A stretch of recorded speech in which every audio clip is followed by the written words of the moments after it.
We actually have A Square here, and we have Ashley from A Square who's going to give us her presentation today. Let's give her a round of applause. Hi everyone, thank you so much for being here, for listening to my presentation. I started A Squared about a year ago, really focused on helping overwhelmed entrepreneurs streamline their businesses and grow sustainably. As it stands now, my business works one-on-one with solopreneurs and small teams of service providers usually to really build in and implement customer experiences in their businesses. So focusing on the process of onboarding, delivery, offboarding, ongoing engagement for their customers. So before I go into all the details of that, I wanted to have the challenge in your mind.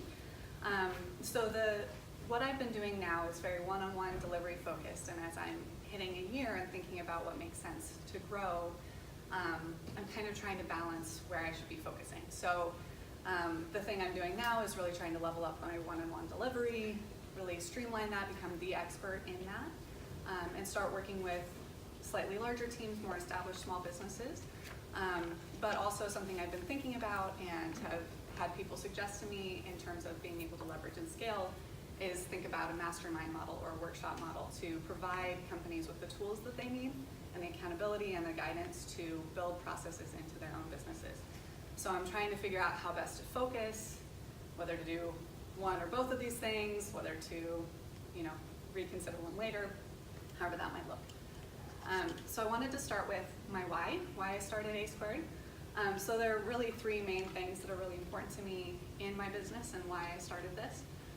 The first one is the concept called shalom. It's a Hebrew word that means peace, but also thriving, wholeness, prosperity, and welfare. And it's something that I think entrepreneurship gives you the opportunity to have in your business, but is hard to do. It can a lot of times feel a lot more overwhelming, stressful, and exhausting. And so really wanting to help my clients feel that sense in their business.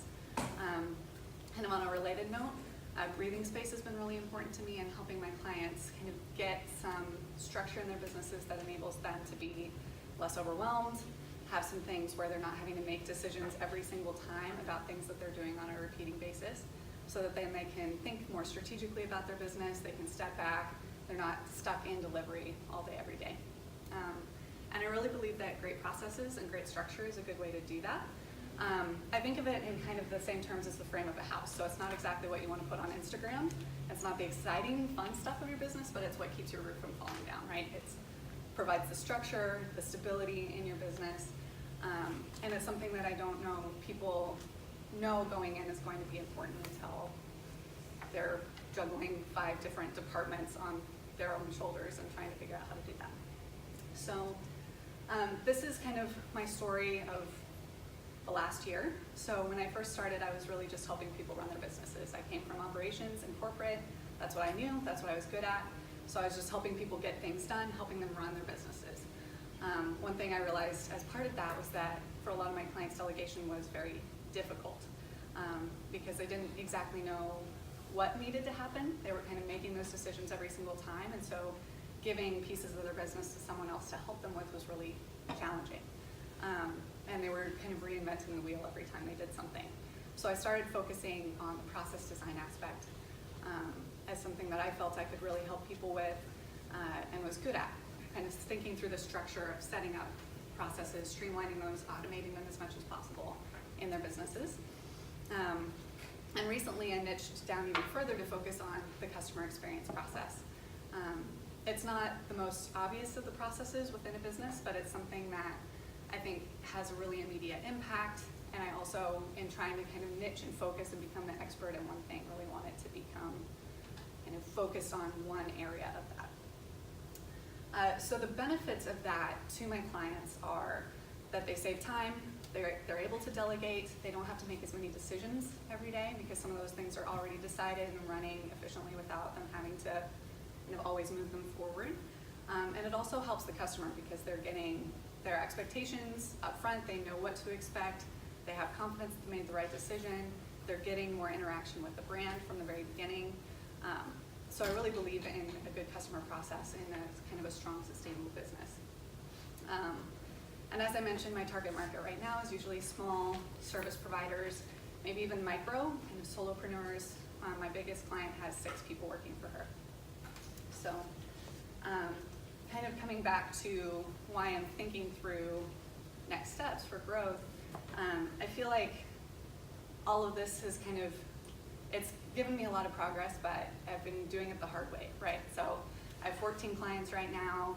My revenue is not really reflecting that yet because I have kind of holdovers from when my pricing was off.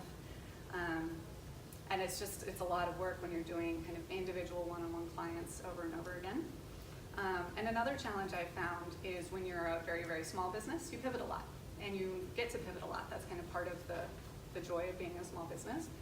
But if you have someone setting up a process within your business and then you pivot your entire model, that process doesn't work anymore.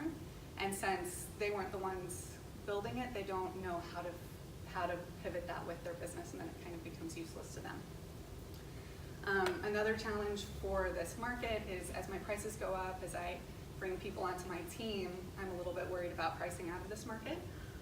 So thinking about that, also thinking about time constraints. I'm actually having a baby in May, and so thinking about needing to be able to step away from my business for a couple months, come back at maybe a reduced load. So how do I grow and scale and make sure A Squared thrives while not being able to kind of do the entrepreneur 80-hour week sort of deal. So I just love your help in thinking through how best to focus, how best to help A Squared grow, and kind of where to kind of allocate my energy over the next 7 or 8 months as I prepare. So thank you. Thank you. Before we get started, just a couple of little business pieces. You'll all notice that there's a pen and a card in front of you. If you have any questions for A Squared or thoughts as the discussion and question and answer are going on, instead of interrupting, go ahead and write your thoughts down, but put your name and your contact information at the top of the card so she can reach back out to you after today's meeting, okay? Also, when you ask a question, I ask that you please give us your name and the company name before you ask the question so we know who you are and where you're coming from, okay? So, does anybody have an initial thought from what you've heard from the presentation? I have an initial question. Okay. Yeah, David Hilson, D Hill Financial. You talked about coming from operations and process, and really your message centered on client experience. Right. Process being part of that, but sort of an overall client experience. Can you maybe share how much of your time is? I realize they're integrated, but is client experience just process, or is client experience a broader conversation, and how much of your time and revenue are allocated to the two? That's a good question. So part of the reason I wanted to kind of change the verbiage away from process, even though that's what I'm doing, is because people don't come looking for a process. That's not how people think about their businesses necessarily. So I was trying to kind of use language that fits what people actually are experiencing in their business, even though process is the way I do it. So when I do a customer experience design, it is a process design. So we're talking about the structure, but as part of that, we're also building out emails and welcome letters and agreements and welcome gifts. So there's pieces to that that aren't process per se, but they're part of the process that we're building, if that makes sense. Yep. Excuse me, hi, Deb Cohen, management consultant, specializing in HR actually. So the question I had was really if you could give us some examples of some of the processes that you're designing now for some of your current clients without telling us who they are, just because that I think would help a little bit. I see on your website you've got a little bit more depth to it, but it might be helpful for the discussion. Sure. And also I realized I didn't give you all my name. My name's Ashley. I think I missed that at the beginning. So one example would be one of my clients, the one I mentioned who has 6 members of her team, she just started the company in January. So she's growing incredibly quickly, and she's in delivery all the time, right? Her team doesn't feel empowered to take over her client delivery. They don't know how to manage that relationship, and so they're deferring to her on everything, and her clients then just go straight to her. And so she can't get out of client delivery to be the CEO of her business.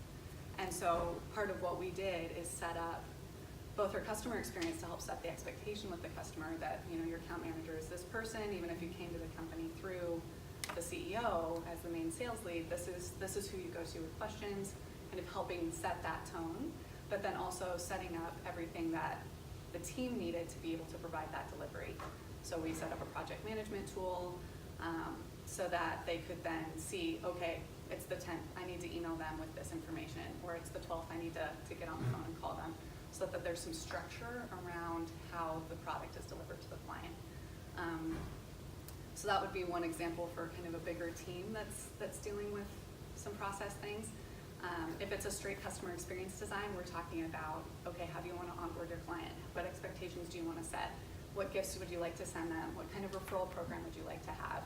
And kind of building those all into it. So it's usually for service providers who have a longer term relationship with their client. Here, and then over there. Okay, so I have, I think it maybe ties in together, a couple questions. Yeah. So, as you were talking about being able to, your pricing and what that looks like as you're moving out the market, do you already have like levels of pricing? Do you have like a, I guess, like kind of like a process toolkit that, I know you said it's very customizable, but is there something that you already provide, like kind of like a toolkit, like this would be what you're needing and different levels you Yeah. work with? Yeah, so I have kind of my base package right now, and then it can expand if they need more. So I'm still pretty proposal based most of the time. So my base package, Thank you. I'm wanting to kind of start pricing that at around $2,000, and that would include kind of one service line, the whole process of customer experience, but kind of just that one piece. And so if they have a bigger thing or they have a big team that they need to train, then I would kind of build that out into a specific proposal for them. Lisa Humes with Health Markets.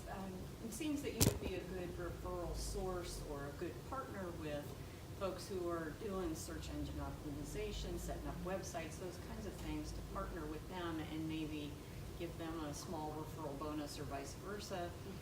Do you have any set referrals that you work with, or do you build that part of your business? How do you build that up? Yeah, that's a great question, and that's been something that has been suggested to me to kind of build into the core of my business as kind of to become the one-stop shop. So even if I'm not doing something, I know a great SEO specialist, I know a great bookkeeper, I know a great web designer, and I have some of those. I've really wanted to cultivate relationships with people who I trust and I feel confident referring, but it's nothing really, what's the word, structured yet. It's more organic, just knowing those relationships. And if you build that partnership and say give them some sort of referral bonus for each and every client they bring on board, or they send over to you and vice versa, Yeah. that helps to strengthen that relationship and Right. perhaps build that piece of the business to make it Yeah. a little more seamless for you to get those clients and leads in. Right. Yeah, I have a referral program for referrals coming into me. And then for people that I might be referring out, sometimes we'll have a referral agreement in place. I did that with a coach for a while. She now works with a completely different demographic, but where, because she does the strategy and I was helping with the execution, we were really compatible in terms of our businesses, so we had an agreement for a while that we did. But you're right, it's a great idea, and I haven't built that out much yet. John? Jen? John Rutenberg, cccSolutions.com. First, congratulations on the baby. That's a much larger, fabulous thing than your challenge. But on the best of luck on the challenge. Your service is like a professional services firm, whether it was an accounting firm, a law firm, an engineering firm, or a consulting firm providing process engineering. Right. And I love how you're trying to work backwards from client experience to weave into processes. I got that immediately. In answer to your challenge, and given you're going to have a baby, professional service firms are valued more highly when they have recurring revenue streams, which is more like the left side photo than the right side, if I understand it, which is maybe multiple mastermind events going on, but they're not recurring. They have to be recreated each time. Right. So working with the left side, or I think your next step would be to find someone who can do what you do. And whether initially it's a part-time employee or I don't, human capital is the core of your business, and then the key is to keep them billable. Right. So maybe you start off with a part-time relationship with someone you respect, because in the short term you're having a baby, and that's going to change your life immensely, in case you don't know that. Yes. So best of luck, and the leverage of having someone doing your work so that you can do that as a marketing Oh, that's a good idea, yeah, concept. okay. Thank you. And by the way, one last thing. I think the pricing will be lower because there's an old adage, in a professional service firm, 1/3 of the 100% of revenue is labor, 1/3 is overhead, and 1/3 is profit. Right. You don't have 1/3 of your revenue yet being overhead, in the bricks and mortar sense, my presumption. And therefore, there's plenty of room that if you're the top billing rate in the organization, and let's just say that's $50 an hour at $100,000 a year to make it simple, that's $150 billing rate. Right. Your next person in, you have room below 150 to charge the client and pay that person a good income. Right, right. Okay, that makes sense. Jen? Jen Dalton with Brand Mirror. Thank you very much for sharing your story today. A couple of thoughts. One, can you define your customer more clearly? Because it seems like to be able to charge more, you need to have people who have more revenue. Right. And it sounds like you have people who probably have been in business for longer than a certain amount of time so that they're not pivoting as much. Right. It sounds like they need to be a certain revenue amount, maybe with people. Can you talk to that a bit more? Right, yeah, so, how I envision it, if I'm moving up a little bit, also, kind of being able to do some bigger projects with teams would be, service providers, maybe at $250,000 in revenue, doing a lot of work kind of on an ongoing basis with clients coming through, and kind of hitting that capacity point where they just can't do any more than they're doing right now with the resources that they have. So we need to start thinking about structuring that. One way someone was kind of describing it to me and the way they were thinking about it was when you're making the transition from startup to company, right? So you've defined your business model, you have all of that figured out, and now you're needing to establish the company or to be able to franchise it out or however you're going to grow it. Because then that structure becomes really, really important.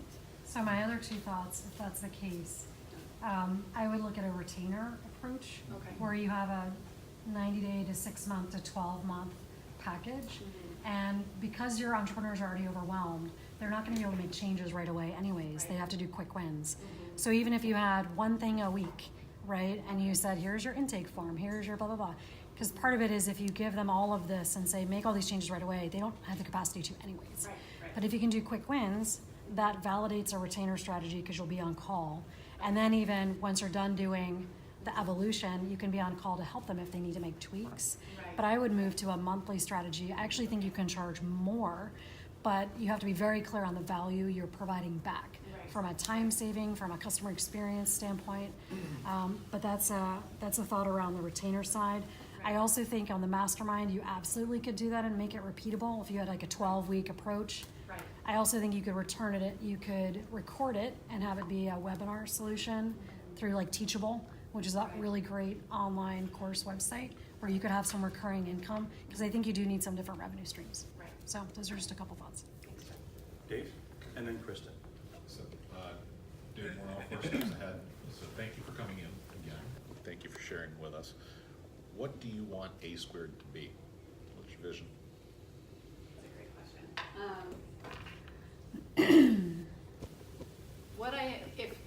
If everything was perfect a year from now, say, Go for it. I would have a really great team doing the delivery. I could focus on kind of running the business, and we would have kind of just a really like high value service where we're kind of the market leader in doing this, because I don't know that there are many companies focused this way for this demographic. There's a lot of process engineers in the corporate space, but it hasn't trickled down into small business yet. So kind of becoming the market leader of helping small businesses do this well. and have more sustainable growth. And I have a lot of very stressed out clients and would love to help that not be the case. That's welcome to the world of entrepreneurship. Yeah, right. So one follow on council. Is the leveling up you mentioned in your presentation, is that about quality, quantity, and or target audience? Quality and target audience. Okay. Really, I have a pretty good process for my own delivery, but want to up level that and then also kind of move up to slightly more established. Can you tell us a little more about the quality of leveling? So this has been bootstrapped, and so I've kind of been doing things as simply as I can. Would love to provide, a really amazing portal for people to be able to interact with the stuff we're building together, have really good materials for them, bringing in a great team where I feel very confident, handing over the reins of the delivery, things like that. So I feel good about the value I'm providing now, but I think there are just ways to make it, especially as I move up, to make it a little bit more polished for my clients. Yeah. Thank you. Krista? Morning, Krista Delagris, Breakaway Fitness. I'm gonna go on what John said over here about posting some of your things to grow, and I would pick something that's not that you're really good at. So that's sucking all your time, because that is where you can outsource, because if it was for me, I can always find somebody to do my billing and find that, but I can't duplicate me in terms of training. So what can't you duplicate? You keep doing that, and then you outsource your other. If you're always going to be your best salesman, always, right? So what else can you outsource? And that's where I would first make your first hire and take away some of your time. Okay. I have a question since there's no one. As moderator, I get the right to ask a question every now. Two things that hit me in your presentation were pivoting and your revenue stream. One of the thoughts that occurred to me during the discussion here is that you made a point that your clients tend to change frequently. Right. Okay. One of the things I've seen done before is you build into your pricing model a change fee. Mm-hmm. Okay. In other words, every time they're going to pivot or change or restructure, there's a fee. And we can help them kind of go through that. And it's built. Exactly, because that would add into the revenue portal that you're building. Because then they'll know, okay, well, before I throw this out and say I want to change and restructure because I don't think this is working, they know, okay, she's going to be charging me more. Right. Okay, that's just a thought. Okay. If you hadn't, all right. Back in. Deb Cohen, so it seems like you're looking for clients who either don't know they need you or haven't had time to figure out that they need someone or that there is someone that could help you. Right. So they're busy, they're not focused on this process improvement. Is there, a little bit like what Jen was saying, is there sort of one thing that's an easy, really easy fix that will be incredibly valuable, but it doesn't really give away your store, so to speak, Right. where you can use that as almost like a loss leader, where you say, you blog about it, you put out a thing on LinkedIn or on Twitter, or in some way you give it away. Here's a simple process that will streamline blah blah blah. Right. Or here's a good way how to answer the phone, right? Mm-hmm. So that might be something to think about, because then you say, now that you've got this and it's sort of been helpful and has fixed things, now look at what we can do. Right. I'll have to think about that more. That's helpful. Thank you. So, David Hilson, I run an insurance practice, and I've sort of changed the conversation around prioritizing responsibilities, right? And I think, the same conversation sort of applies for you in terms of prioritizing customer experience. Right. That it's not about the process, it's about giving clients an amazing customer experience. And I think, if you were to do a lot of messaging, social media, communication around that, and sort of expose the problem, Right. then the solution just becomes more obvious. I think about it regarding your 6-person client, where you want to do exactly what that client did, Right. right? Right. Ultimately empower people that can carry your message. Right. And I think you're still, by your own admission, figuring out your value and pricing, Right. which I don't know that you've actually done yet. So, you know, part of it is valuing what you can bring and making that a real priority. I do think that a mastermind is just a pond to continue to fish for people that want the service on the other side. Right. And so the more avenues you have for that, especially if you can get paid for it, Right. the better. And, you know, why not have a team member running that, you know, instead of plugging yourself into that and getting, you know, create that as an opportunity, you know, for someone else to run. Barry? Wonder if you have thought about the primary expertise and skill sets you would like to have in order to put together that mastermind team, however you have that envisioned. Right. That's a great question. I'm not sure. I'll have to think about that. I feel like the biggest thing is the ability to very resourcefully bring order out of chaos. Because our clients aren't going to come and say, I need these 5 things. We need to help them identify what they need and how to do it. So that's the biggest thing, I think. Just so you know, I find that answer very valuable, and I appreciate your honesty. Okay? John? John Rittenberg, CCC Solutions, help our clients generate and manage qualified leads.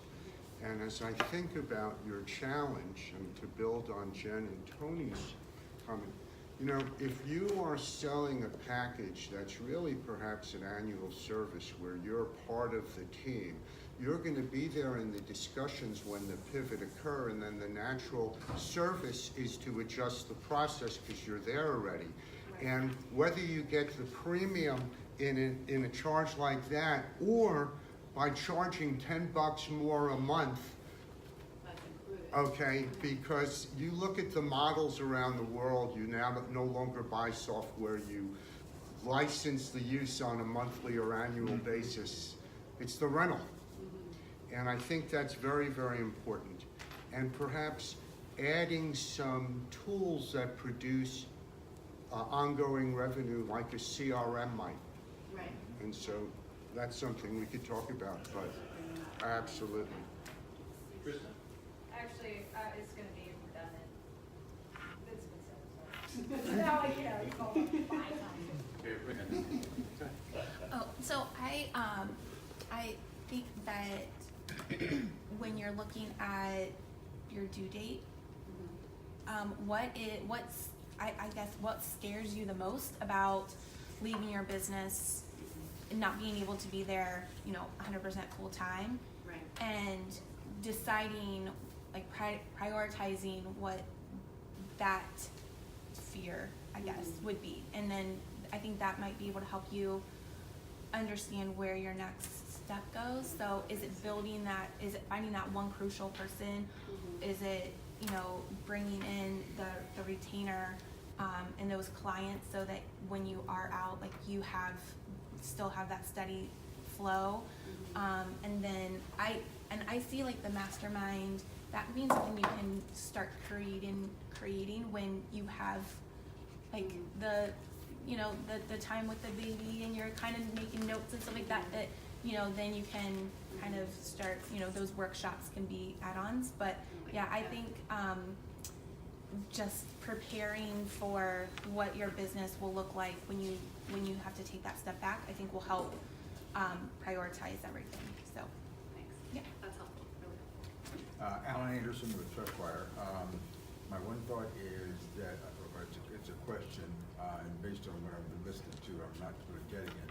What is the cost benefit of what you're offering? I'm going to go out of my way and make an experience that made a huge difference. I used to sell word processors, and nobody needed one. Okay.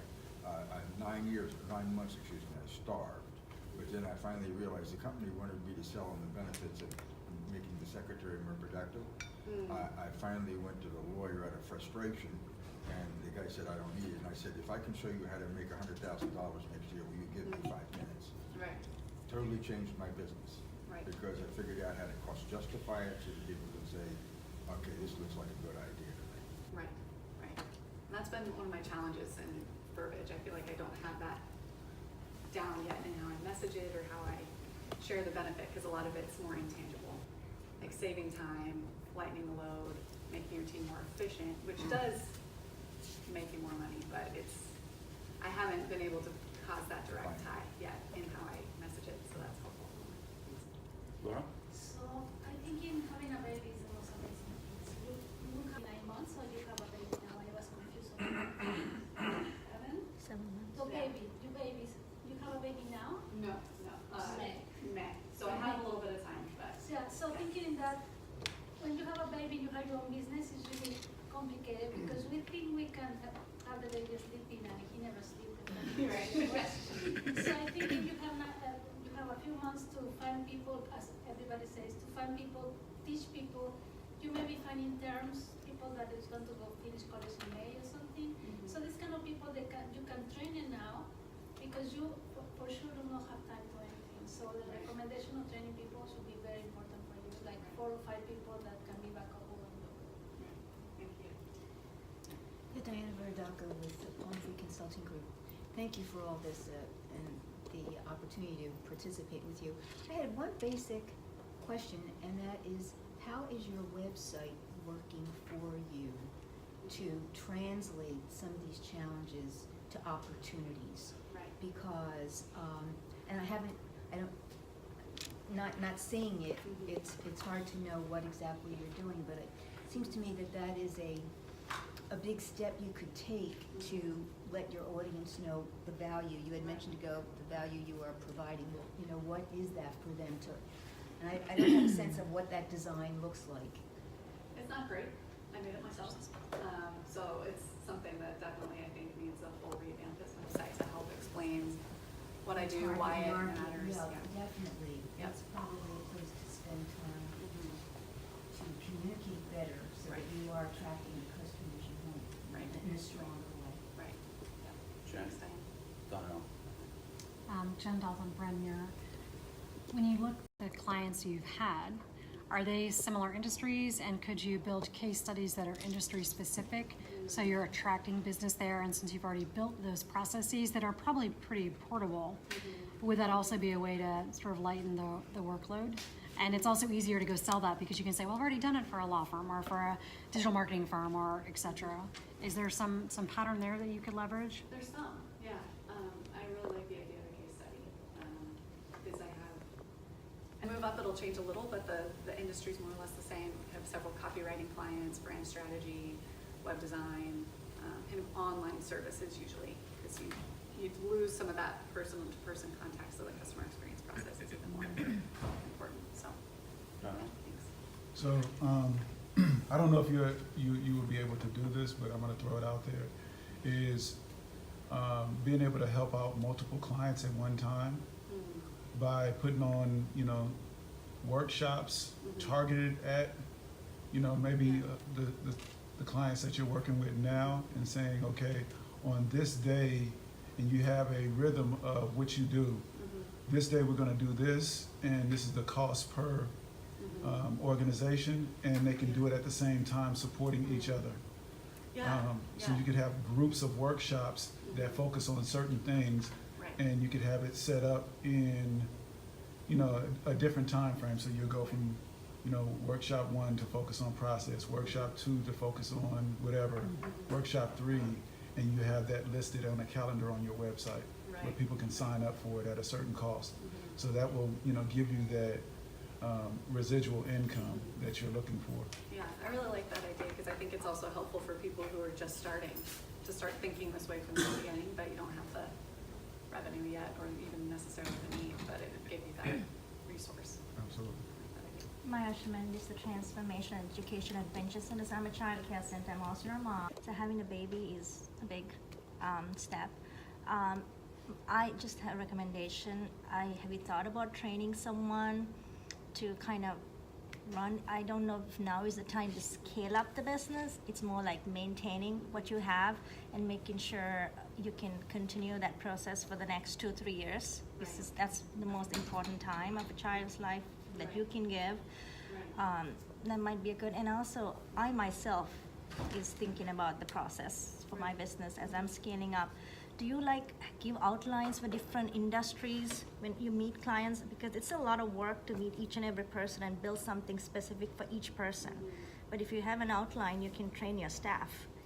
Yeah, I have some, because I started to think about how to productize my service as best I can and streamline it so I can give it to someone else. So I have some templates and some maps, questions for the kickoff call, things like that, that we're not starting from zero every time.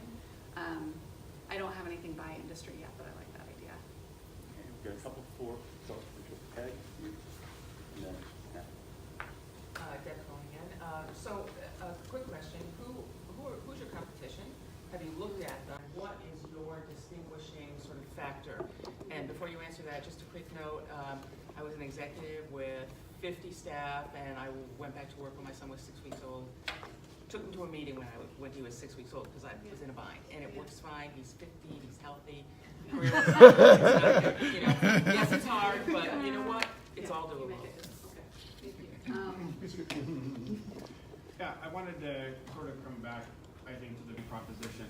And you're a process person, right? Even these things here are very process oriented. And I think even what Alan was talking to you about was sort of more of a marketing message, right? What's the sales message? And, case studies are great to show the dollar side. But really, when it comes to client experience, that is more of an emotional effort, where you want people that are out there as raving lunatics excited about your business. So you can talk to any business owner and say, do you have raving fans out there? And if the answer is no, you've already identified the problem. So I think if your focus is on creating wow moments, that's the passion that I think will drive your business more so than trying to convince people on the practical side. Right. I'm very pragmatic. And as the second piece of that, going back to what I said, because your familiarity with process, you may find that really someone that you want to bring in is more of a sales and marketing person to really drive that messaging even more. That would be sort of feedback that I'm hearing, because every business owner wants to have a better client experience. Thank you. And then, Okay, John Lipitz with Fish and Explorer. Have you done your current client base? Have you done like surveys or testimonials? And I was getting ready to say, because I think I feel like I know that with my experience and hopefully with yours, that's going to be an area where you're going to identify your tangible benefits from a survey, and then also from testimonials. That might help you identify where I forget who asked the question about verticals. Was it you, Jen? But that also help you identify some potential verticals. If a process is working, and one, all of a sudden you find out, oh wow, these three clients are a lot more parallel, or it's a broader vertical than maybe I initially thought, but it's all still within that one area. Also, it's going to help you from you talk about, it might even be your own pivot process. You might identify that there where it's like, hey, I didn't realize I'm doing this benefit by putting in process. And so there's, because I think part of what I'm hearing is, how do you identify your marketing to, attract the right clientele? And I don't know, I'll keep talking if you let me, but that's it. No, that's helpful, it's thinking too, like how to use the verbiage that my customers are using. for our last question, Natalie. In preparation, for when you deliver this trial, have you prepared your clients to possibly communicate with you via Zoom? Do some online work where you can be at home and have the confidence, if you don't have somebody hired and prepped, that we can all work remotely now. I mean, there's really no need for you to have to be there every single time. But you could also take your mastermind online as well. I'm in a women's mastermind online. We don't meet. You could do both. But it will definitely take some practice getting those clients to move to the other side if they're not comfortable seeing you on camera, there being on camera, whatever the case may be. But I would strongly consider prepping maybe even the tough clients. Thankfully they're almost all virtual anyway. My first client was in Canada. Okay. But I have a couple clients who are more local, and I'm trying to balance having as much face-to-face time as I can because I am so virtual most of the time. Thank you, Natalie. And our last question is always reserved for our Master of Ceremonies, so Yeah. Donnell. So, after all the feedback that you got, how can the 1 Million Cups community support you? That's a great question. This was so incredible, so helpful, and also encouraging. I have always been looking, seeking input and advice, and usually it ends up being like, oh, now I have way too many things, and I feel like I have actually, it's all pointing in the same direction, which is so helpful. So thank you. For ongoing, that's a great question. I'm excited to keep coming back and be in the audience and still hear everyone's input for other businesses too, which is always so helpful. But yeah. Well, we're here every Wednesday morning, except Yeah. holidays. Yeah. And for everybody else, if you have an idea or suggestion, go ahead in, and don't forget, log into the app. You can leave comments and questions right in the app, but also make sure that you deliver your cards to the ends of the table, or Jen will here will pick them up for you, right? Thank you. Thanks so much. So, as a token of our appreciation and for you allowing us to help you out in such a, sometimes an awkward feeling by standing up here and everybody's asking questions about your baby and your baby. That was fun. That was good, huh? Yes. That was good. I was working on that while he was over there. Twins! But congratulations, Thank you. and thank you so much, and we appreciate it. Thank you so much, Donna. Yeah, let's give her a round of applause. So, first of all, I want to thank everybody for the amazing feedback. Every week I'm amazed by the information that we get from everybody here.